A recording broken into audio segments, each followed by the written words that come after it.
Hi friends. ఇవాళ శనగ చేనుకి వెళ్ళామండి.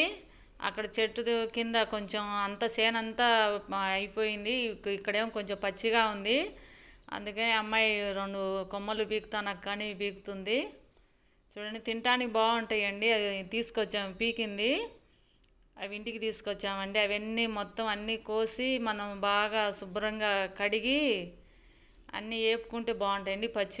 పచ్చివైనా తినొచ్చు, ఇట్లా వేపుకొని తింటే కూడా బాగుంటాయి.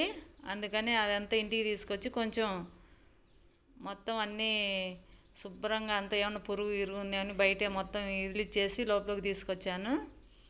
అయ్యండి కాయలు చూడండి ఎంత బాగుండాయో. శనగబుడ్డలు అంటారు వీటిని. ఇవి మామూలుగా పుటాని పప్పు తయారవుతుంది కదండి, అవే ఇవి శనగలు. ఇవన్నీ హాల్లో కూర్చొని మొత్తం అందరం పిల్లలు అందరం కలిసి అవన్నీ బుడ్డలన్నీ కోస్తున్నాము. అవన్నీ చూడండి, పిల్లలు చూడండి ఎలా కోస్తున్నారో. అన్నీ కోసిన తర్వాత శుభ్రంగా కడిగి కొద్దిసేపు ఆరబెట్టేసి అట్లా బాండీ పెట్టేసి, బాండీలో మామూలుగా హైలో అయినా పెట్టచ్చు, దగ్గరుండి బాగా తిప్పుతూ ఉండాలి, లేకపోతే మాడిపోతాయి. అట్లా అన్నీ దోరగా వేయించుకుంటే అండి పప్పు లోపల పప్పు బాగా ఉడుకుతుంది. తినేటప్పుడు బాగా టేస్ట్ బాగుంటుంది. వీటిని కూర కూడా చేసుకోవచ్చు. అన్నీ ఒక్కొక్కటిగా ఒలిసి మనం కూర కూడా చేసుకోవచ్చు. చపాతీలోకి కానీ బాగుంటుంది, చపాతీలోకి కానీ అన్నంలోకైనా. నేనైతే పిల్లలు తింటారని నేను ఇలా వేపాను. అట్లా దగ్గరుండి తిప్పుతూ ఉండాలి, లేదంటే కింద మాడిపోతాయి.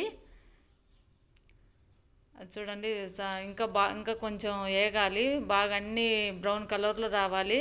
అప్పుడు లోపల పప్పు అనేది బాగా ఉడుకుతుంది, తినేటప్పుడు టేస్ట్ బాగుంటుంది. అట్లా తిప్పుతూ ఉంటే అన్నీ బాగా ఏగుతాయి. లేకపోతే ఒక సైడ్ ఏగి ఒక సైడ్ వేయకపోతే బాగోవు. ఇట్లా అన్నీ కలర్ రావాలి. ఇట్లా వచ్చిన తర్వాత అన్నీ ఒక ప్లేట్లోకి తీసుకొని మా పిల్లలు ఇంకా కూర్చున్నారు. అది పప్పు అలా బాగా ఉడికిందండి, లోపల మాత్రం బాగా ఉడికింది, టేస్ట్ కూడా బాగుంటుంది.